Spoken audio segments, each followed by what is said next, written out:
Welcome to Living in Beauty. It's Tuesday, September 21, 2021, day 1891 on the road, and we're near Des Moines, Iowa. The Living in Beauty Eastern Seaboard tour ended with our first ever stop in Delaware and our second visit to New Jersey. In 2019, we only explored a few blocks of Jersey City in our campground across the Hudson from Manhattan. So even though we feel summer 2021 was our first true visit to New Jersey, this was actually our second. And we were relieved to see for ourselves that South Jersey is nothing like Jersey City, where a turtle-safe crossing on I-78 would require National Guard assistance. We arrived in Delaware in late spring with 4 weeks remaining before we had to turn west. Thus began our long goodbye to the Atlantic Ocean, the beaches, breweries, the fresh seafood, and after 3 weeks of farewelling the Eastern Seaboard, it seemed like way too much work to hitch up. By early birding the most popular shorelines from Florida to New Jersey, entering each town in pre-season while the locals are rolling up sleeves preparing for the floodgates to open, we dodged crowds, enjoyed low traffic conditions, and stayed healthy. We also experienced sparkling beaches and spit-polished historic resort towns. It's kind of like being the first in line for Disneyland. Shoulder season has always been our good luck charm, and it paid off beautifully this year. Even with the unusual cold, windy, and rainy winter conditions in North Florida, we would repeat this strategy. Inconsistent weather only presented mild challenges.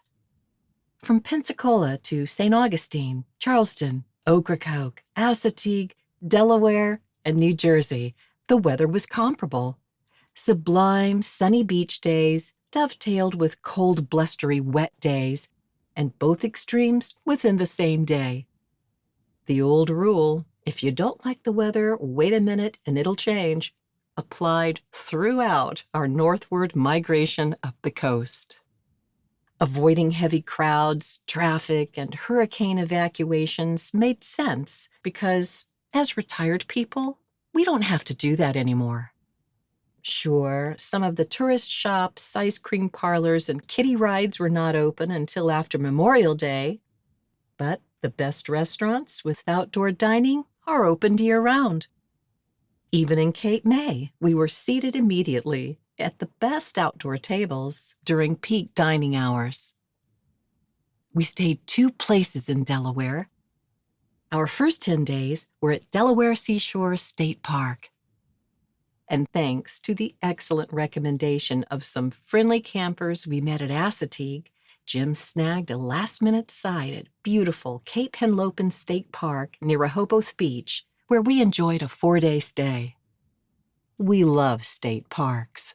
They usually boast larger sites and feature developed bike trails into town. And many state parks support surprisingly good restaurants right on the grounds.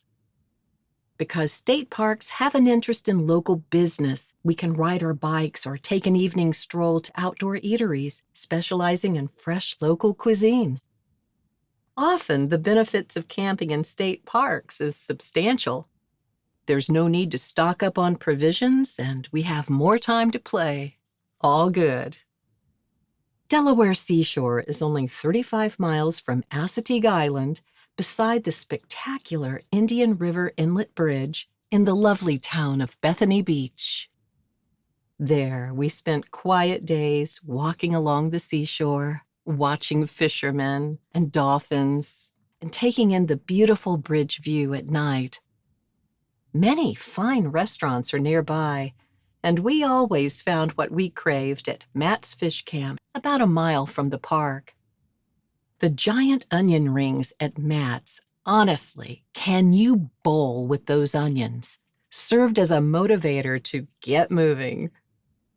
On Mother's Day, I paddled the bay and observed the birds as they tended their nests.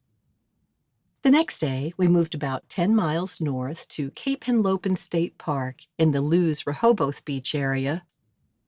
Some highlights in Lewes and Rehoboth included bike trails, the cool boardwalk, the towers, the historic sites, outlet stores, and the local beer, roasted coffee, and outstanding eats.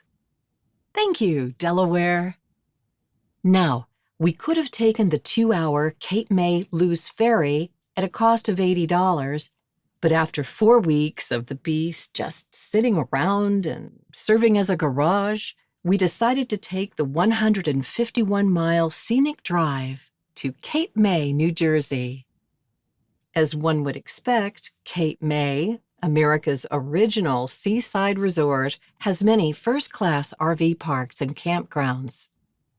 With a goal to stay in every Airstream park in North America, we reserved ahead for the tranquil and botanically bodacious Jersey Shore Haven Land Yacht Harbor for a whopping 17-day stay. The laid-back vibe caught us off guard. We had planned to break into our summer reading lists in South Jersey, but this felt like Hawaii. Flowery, shady streets, warm, sandy beaches, spectacular kayaking, perfectly window-open, cool nights, fragrant and dewy lilac mornings, balmy afternoons, and the occasional thunder shower with tree frog serenades. These liquid sunshine conditions severely lowered our nap resistance. Reading could wait. Yeah, we'll read next summer. Promise.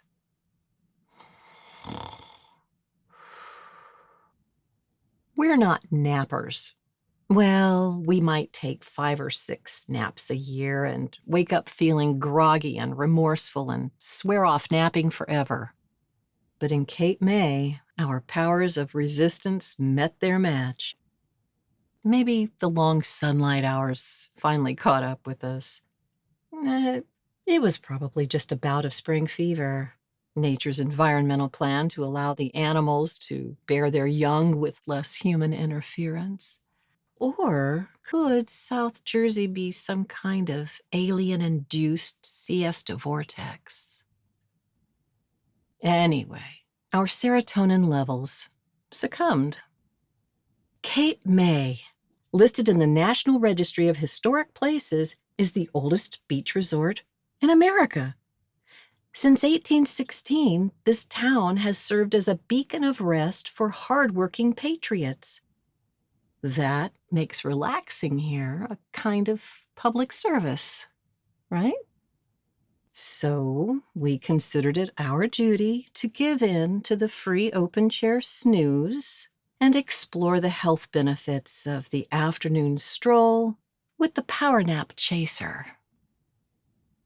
With those longer daylight hours, we still had time to enjoy the bike trails, breweries, restaurants, and to gorge our eyes on that shameless display of Cape May Victorians.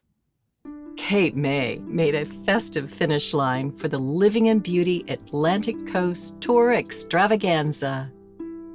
Now, we love all types of architecture, but we reserve a soft spot for Victorians, and Cape May knows how to strut those vintage beauties. We spent hours strolling block after block, researching houses, history, peering through gingerbread tunnels, and watching the delicate work of house elevations along the oceanfront to mitigate flooding from sea level rise. The spruced-up porches, furnished to the last detail for optimal napping, all seemed to say, "Me. Pick me." "Pick a favorite," I said to Jim.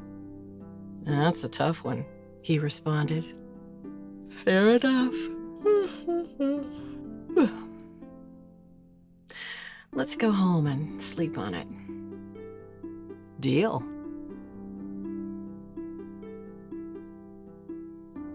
Thank you for joining us at Living in Beauty. If you like this post and want to be notified when a new one is released, please enter your email address and click the follow button at the bottom of this page. For more info, check out our travel maps and facts. Okay, that's it for now. Safe and happy travels. Till next time.